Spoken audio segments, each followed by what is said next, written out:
The Vice President of the United States just boarded a plane to Pakistan. With him, Jared Kushner, Steve Witkoff, and the weight of what one official called, and I'm quoting directly, JD going to the Super Bowl. On the other side of the table, Iran, a country whose military has been decimated, whose supreme leader is dead, whose economy is in free fall, and whose navy is sitting at the bottom of the sea. And yet, Iran is still controlling the Strait of Hormuz, still charging oil tankers a $2 million toll to pass through, still moving the goalposts before the talks have even started. And President Trump, he just told the New York Post, and I want you to hear this clearly, we are loading up the ships with the best ammunition, the best weapons ever made. If we don't have a deal, we will be using them, and we will be using them very effectively. This is the most high-stakes diplomatic moment since 1979. And in this video, I am going to break down every angle, the talks, the team, the Strait of Hormuz, Iran's strategy, the Lebanon problem, the nuclear red lines, and what a deal actually looks like if one gets done. Let's go. Intro music, title card. Section 1. The scene. What is actually happening right now. Camera, mid-shot, calm but urgent. Let's set the scene, because there's a lot happening simultaneously, and it can be hard to track. A ceasefire between the US and Iran was announced just days ago, brokered by Pakistan's Prime Minister Shahbaz Sharif. It was supposed to pause all military activity while both sides prepare for formal peace negotiations. The talks are now set to happen in Islamabad, Pakistan. The US delegation is being led by Vice President J.D. Vance, alongside Special Envoys Steve Witkoff and Jared Kushner. The Iranian delegation is reportedly already on the ground in Islamabad, preparing their talking points. President Trump has laid out two non-negotiables going into this. He told reporters directly, number one, Iran cannot have a nuclear weapon, and number two, the United States will not allow Iran to control the Strait of Hormuz. Those are the two lines in the sand. J.D. Vance, on his way to the plane, offered this preview, and his words were careful but pointed. He said, if the Iranians are willing to negotiate in good faith, the U.S. is willing to extend the open hand. But if they're going to try to play the American team, they're going to find that team is not receptive. So the posture is optimistic but armed. Now here's the problem. Even before a single negotiator sat down at the table, Iran started moving the goalposts. And that tells you everything you need to know about how difficult this weekend is going to be. Section 2. Iran moves the goalposts. Before talks even begin. Camera, lean forward, sharper tone. Let's talk about what Iran did literally on the eve of these talks, because it is classic Iranian negotiating behavior, and you need to understand it to follow what happens next. The Speaker of the Iranian Parliament, one of the men responsible for negotiating on Iran's behalf, released a statement saying, and I'm paraphrasing here, that two conditions must be fulfilled before negotiations can even begin. First, a ceasefire in Lebanon, meaning Israel must completely stop its strikes against Hezbollah. Second, the release of Iran's frozen assets held in foreign banks before negotiations start, not as a result of successful negotiations, before they even sit down. Now here's why this matters. The ceasefire in Lebanon was not publicly part of the original deal. Yes, President Trump reportedly called Netanyahu and asked Israel to dial back its operations in Lebanon, and Israel has continued striking anyway. But the release of frozen Iranian assets? That condition had never been publicly discussed at all. This was brand new. Trump saw it immediately for what it was. He posted on Truth Social, "The Iranians are better at handling the fake news media and public relations than they are at fighting." And separately, the Iranians don't seem to realize they have no cards other than a short-term extortion of the world by using international waterways. The only reason they're alive today is to negotiate. That is a president who is angry, who sees the manipulation clearly, and who is warning Iran in public that he is not going to be played. Former Ambassador Nathan Sales, who served as counterterrorism coordinator during Trump's first term, described Iran's strategy perfectly. He said Iran is going into these negotiations the way you'd go into a market bazaar, immediately inflating the price, immediately demanding more before the deal is even set. And he said they are serially violating the terms of the ceasefire since the day the ink was on the paper. This is a test, he said. A test of whether the administration will hold Iran accountable for breaking its word. This is day one, and Iran is already doing what Iran always does. Section 3. The Strait of Hormuz. Why it is the hinge point of everything. Camera, stand up or use a map behind you. This is a key section. I want to spend real time on the Strait of Hormuz because, as one analyst put it perfectly, this waterway is the hinge point between peace and more war, and most people don't fully understand why. Here are the facts. The Strait of Hormuz is a narrow waterway, at its tightest about 33 kilometers wide, sitting between Iran to the north and Oman and the UAE to the south. Through this strait flows approximately 20% of the entire world's oil supply. Saudi oil goes through it, Kuwaiti oil, UAE oil, Iraqi oil, Qatari liquefied natural gas, all of it. Under international law, and this is critically important, the Strait of Hormuz is an international waterway. Nations whose territory sits along a strait have no right to block passage. This has been settled law for centuries. It's called the right of transit passage. Countries cannot charge tolls. Countries cannot demand conditions. The right of navigation is universal and unconditional. Iran has agreed to this law. The entire international community has agreed to this law. And right now, Iran is violating it openly. Here's what is happening in the strait as of today. Roughly a dozen vessels have crossed since the ceasefire was announced. But under normal conditions, between 120 and 150 ships pass through the strait every single day. Right now, traffic is running at about 10% of normal. The IRGC, Iran's Revolutionary Guard, is effectively controlling who gets in and who doesn't.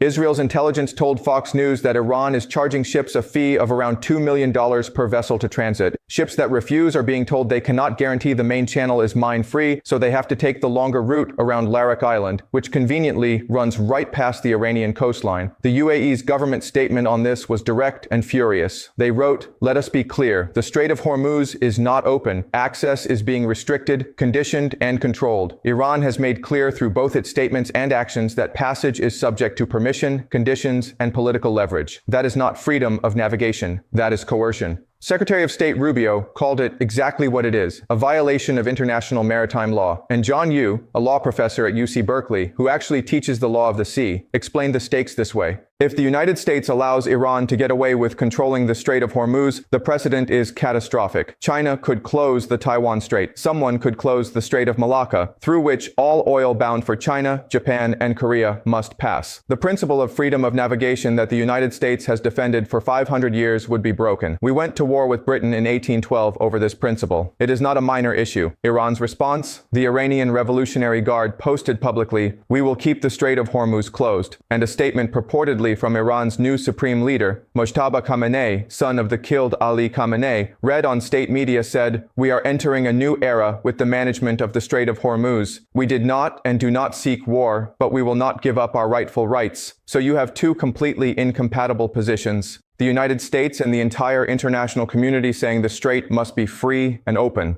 Iran saying it controls the strait and will manage it as it sees fit. This is the issue J.D. Vance walks into that room to solve. Section 4. The nuclear red line. No enrichment means no enrichment. Camera, back to mid-shot, serious. Let's talk about the other non-negotiable, nuclear weapons. Trump stated it simply and clearly. Iran cannot have a nuclear weapon. That is red line number 1. But here's where it immediately gets complicated. And here's where the gap between what each side is saying becomes almost surreal. Trump told the New York Post about his conversation with Iranian officials. To our face, they're getting rid of all nuclear weapons. Everything's gone. And then he said they go out to the press and say, "No, we'd like to enrich. So we'll find out." That is the President of the United States describing two completely different things being said in the room versus in public. That's not a miscommunication. That's a deliberate double-track strategy by Iran. Tell the Americans what they want to hear privately and tell domestic and international audiences something different publicly. The U.S. position is zero enrichment inside Iran. None. The American team has been clear on this. Iran's state media is claiming the U.S. agreed to allow enrichment to continue. They're not even hiding it. Former Vice President Mike Pence, commenting from the sidelines, was blunt. "The last thing we want is another Iran nuclear deal." He referenced the Obama-era JCPOA, which had sunset provisions which didn't include anywhere anytime inspections, which Iran violated repeatedly, and said Biden's return to appeasement made things worse. The lesson from that era, Pence said, was that Iran interprets soft power as weakness, and that's the backdrop to this negotiation. Iran watched Obama. They watched Biden. And now they're sitting across from a team that, as Kayleigh McEnany pointed out from her time in the White House, operates very differently behind closed doors than in front of cameras. The Trump administration took out the Ayatollah. They put real hard power behind their demands. Iran knows this, and that changes the psychology of the room. Section 5. The team. Who is J.D. Vance walking into this with? Camera. More conversational. This is the people section. Let's talk about the American team, because there has been a lot of commentary, some fair, some not, about who is leading this delegation. J.D. Vance heads it. He has never done an international deal of this scale before. One commentator noted bluntly, he could come out of this undefeated, or he could come out 0-1. The pressure on his shoulders is real. This is also, by most accounts, the highest level direct meeting between U.S. and Iranian officials since 1979. That's not a small thing. But he's not walking in alone. Steve Witkoff is with him. Jared Kushner is with him. And those two names matter. These are the men who got the Gaza ceasefire done when everyone said it was impossible. They are the men who got American hostages released when the conventional wisdom said it couldn't happen. Kayleigh McEnany, who worked alongside Kushner in the White House, described his negotiating style specifically. He sits quietly, absorbs everything, and inserts himself at exactly the right moments with exactly the right pressure. He is, she said, whip smart. And then there's the broader point, the one that may matter most in that room. When Iranian negotiators look across the table at this delegation, they are not looking at the Obama team that gave them sunset provisions and advanced warning before inspections. They are not looking at Biden's team. They are looking at the administration that launched kinetic strikes and took out their supreme leader within 24 hours. They are looking at people who have demonstrated that hard power is not just a threat. It's a reality. As General Jack Keane put it, President Trump is not going to make a bad deal here. He knows these people are liars and cheaters. He has negotiated with this regime more than any president, and he is the only president who has ever taken military action against them consequentially. That is a very different table to sit across from. Section 6, the Lebanon problem. The third layer of complexity, camera, slightly exasperated tone. This is the complication nobody wanted. And then there's Lebanon, because nothing in the Middle East is simple. Iran's demand, and they put this out formally as a precondition, is that Israel must stop all strikes against Hezbollah in Lebanon before talks begin. Iran wants a total ceasefire that covers Lebanon, not just the direct US-Iran conflict. Israel's position, completely opposite. The Israeli chief of general staff told troops in southern Lebanon directly, "We continue to deepen our operations. We will not stop." Israel destroyed over 200 rocket launchers and 1,300 launch tubes used by Hezbollah to fire rockets into Israeli territory. And Israel has been explicit. The offensive in Lebanon is separate from any ceasefire arrangement between the US and Iran. Hezbollah, meanwhile, fired approximately 60 rockets into Israel on a single day, even as ceasefire negotiations were happening. These are Iran's proxies. They don't stop because a piece of paper says ceasefire somewhere else. Trump did reportedly call Netanyahu and ask Israel to dial back operations in Lebanon. Israel did reduce somewhat, but it did not stop. And Hezbollah did not stop either. A rocket from Hezbollah triggered air raid sirens in Tel Aviv, even as J.D. Vance was boarding his plane to Islamabad. This is the core difficulty. You cannot have a total ceasefire that covers Lebanon if Israel won't stop and Hezbollah won't stop. And yet Iran is making it a precondition for even showing up to negotiations. So what does J.D. Vance do with that on day one? Israel and Lebanon are separately scheduled to hold talks in Washington, D.C. aimed at disarming Hezbollah and establishing peaceful relations. That's a separate track, but it's running simultaneously, and anything that goes wrong in Lebanon can blow up the Islamabad talks, and vice versa. Section 7. What Iran's real strategy is, and why it's working so far. Camera, analytical, direct to lens. Let me be honest with you about something that most coverage is not saying clearly enough. Iran's strategy, as weak as they are militarily, is actually working in the short term, and you need to understand why. Iran controls the Strait of Hormuz. That's the hostage. That's the one card they have, and they are playing it for everything it's worth. The impact is real. Fuel prices are up over 40% in a single month. Americans are feeling it at the pump. Europeans are feeling it. Japan, a critical US ally, is scrambling. The economic pressure is global, immediate, and politically painful. Here's the strategic logic from Iran's perspective. Every day they keep the strait partially closed. Every day oil prices stay elevated. They are generating economic pain that reduces the political appetite in the United States for resumed military operations. Trump has a domestic audience. He has inflation numbers to worry about. He has Republicans in Congress who are already talking about the War Powers Act. And Iran knows that if they can string out these negotiations long enough, the window for U.S. military re-engagement gets smaller. That's not my analysis alone. A senior analyst said it directly.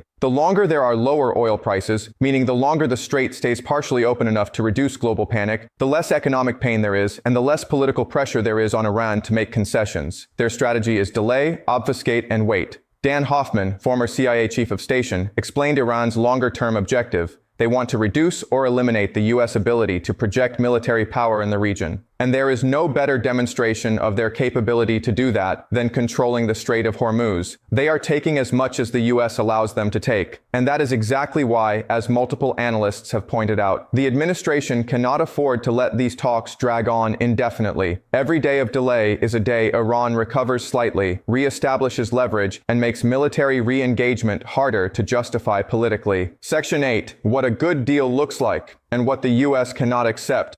Camera, forward-looking, clear and direct. So, what does a good deal actually look like? And what is a deal the United States simply cannot accept? Let's start with what Trump has said publicly constitutes success. Number 1, Iran cannot have a nuclear weapon, no enrichment inside Iran, 0. Number 2, the Strait of Hormuz must be free, open, and operating at full capacity. Iran cannot charge tolls. Iran cannot control passage. Iranian military cannot threaten ships in international waters. Those are the 2 benchmarks Trump himself laid out. For J.D. Vance in Islamabad, analysts suggest that even achieving a narrow agreement on the strait, getting Iran to commit in writing to free passage and stop the IRGC from operating as maritime toll collectors would be a significant win and would allow Trump to claim the ceasefire as a genuine diplomatic success. Former national security analyst Rebecca Grant made an interesting point. The immediate problem is the strait. If Vance can get Iran to agree formally that they will not interfere with shipping through the strait, and then if you bring in international escorts, NATO partners with mine-clearing capability, and allied naval forces to guarantee that commitment, then you have diffused the most urgent economic crisis. Everything else can be negotiated over time. Nathan Sales put it even more directly. Take Iran at their word. They said the strait was open. Fine. Act like it. Escort ships through with allied forces and dare Iran to take a shot. They know exactly what happens if they do. What the U.S. cannot accept, and what would be a strategic catastrophe, is any deal that leaves Iran in effective control of the strait. If this conflict ends with Iran managing maritime traffic through the Strait of Hormuz, Iran comes out of a war it militarily lost in a stronger strategic position than it was before. That is a defeat for the United States, regardless of how many Iranian ships are on the ocean floor. As one analyst put it, we cannot let them be in a stronger position. They lost, and they have to know it. The cards must fall accordingly. Section 9, the military reality. What Trump is holding over Iran. Camera, serious, methodical. Let's talk about the military situation, because this is the context that makes all the diplomacy possible. Iran's military has been devastated. Let's go through what's been destroyed. Their navy is essentially gone. Their air force has been crippled. Their ballistic missile stockpiles, the weapons they use to strike Israel and Gulf states, have been either destroyed or buried so deep they can't be used effectively. Their ability to produce more missiles has been heavily degraded. Their command and control infrastructure is in ruins. Their air defense systems are 80% gone. Over 1,000 IRGC and senior military leaders have been killed. The supreme leader himself was killed.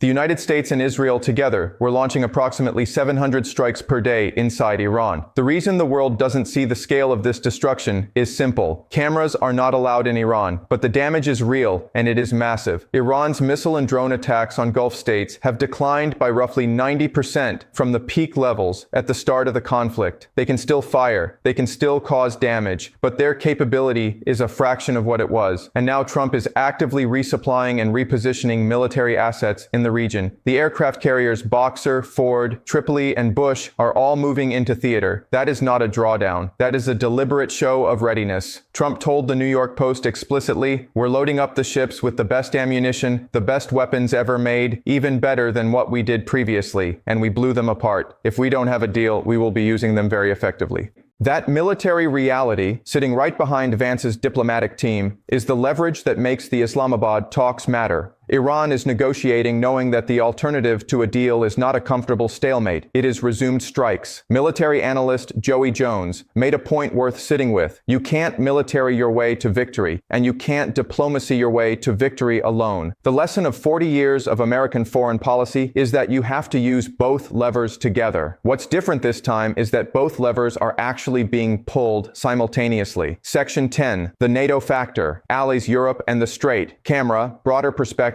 slightly more complex. One dimension of this that's getting less attention but matters enormously: the role of America's allies and the growing friction with Europe. NATO Secretary General Mark Rutte was in Washington for several days. The meetings were described as serious. The issue? European NATO members, particularly Spain and France, denied the United States access to air bases and airspace for strikes on Iran. The Trump administration did not inform European allies in advance before launching operations. Trump was blunt about it. NATO has been tested, and they failed. But Dan Hoffman, former CIA station chief, offered a more nuanced view. He said it's not all of NATO. It's specific members who decided this wasn't their war. And he argued the smarter play is to iron out those differences in private, not in public, so enemies can't exploit the gap. Whatever decisions get made about troop repositioning or base access, he said, should be made based on what's best for U.S. national security, not as retaliation against European allies who didn't show up the way Washington wanted. Here's why Europe matters for the Strait specifically. Britain has excellent minesweeping capabilities. European naval forces have experience in escorting vessels through contested waters. If the U.S. wants to operationalize freedom of navigation through the Strait of Hormuz, which is ultimately what has to happen, having European and NATO partners involved makes that operation more sustainable and gives it broader international legitimacy. And strategically, Europe benefits from the Strait of Hormuz being open far more than the United States does in terms of direct energy dependence.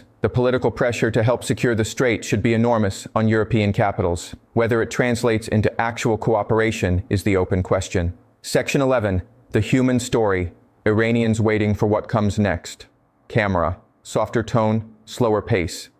In the middle of all this geopolitics, it's worth pausing to think about the people caught inside this. A brave, anonymous Iranian woman, speaking at great personal risk, described what life has been like during the U.S. and Israeli military campaign. She said ordinary people have been turned, in effect, into human shields within a vast militarized landscape. She described a pervasive sense of anger, paranoia, and exhaustion that has taken hold across the country. And then she said something that stopped me. When American strikes killed the supreme leader, she described Iranian children screaming and cheering. Her young daughter's teachers were quietly snapping their fingers and dancing. She wrote, "Perhaps for the first time, we allowed ourselves to believe our long-held dream was beginning to take shape. There is a population inside Iran, large, exhausted, oppressed, that has been waiting for change for decades. They watched their country go to war for a regime they didn't choose. They stored candles and water because they were afraid the power would go out. They are living under a government that was executing arrested protesters, 1 or 2 a day, even while that same government was negotiating a ceasefire. Whatever happens in Islamabad, whatever deal is made or broken, those people exist. They are real. And the outcome of these talks will determine whether their moment of hope becomes something more, or whether they go back to living under a damaged, angry, wounded version of the same regime that has ruled them for over 40 years. That is what is also on the table this weekend in Pakistan. Closing. Final analysis and call to action. Camera, direct to lens, confident and clear. Let me bring this home. Here is where things stand right now. J.D. Vance is in Pakistan, leading the most consequential U.S. diplomatic mission since 1979. The talks in Islamabad represent the first direct, high-level engagement between American and Iranian officials in nearly half a century. Iran is violating the ceasefire before it even properly began. The Strait of Hormuz is not open. Iran is charging ships $2 million a toll. The IRGC is deciding who passes and who doesn't. That is coercion. That is a violation of international law, and Trump knows it. Trump's 2 red lines, no nuclear weapon, no Iranian control of the strait, are the minimum that any deal must deliver. Anything less is a strategic loss regardless of how it gets packaged. Iran's strategy is delay, inflate demands, extract concessions, and hope that economic pain erodes America's political will to resume military operations. It is a well-practiced strategy, and it has worked before, against Obama, against Biden. The question is whether it works against this administration, against this president, against this team of negotiators who have done deals everyone said were impossible. Vice President Vance said it best before he boarded. If Iran negotiates in good faith, the open hand is there. If they try to play the U.S. team, the team is not receptive.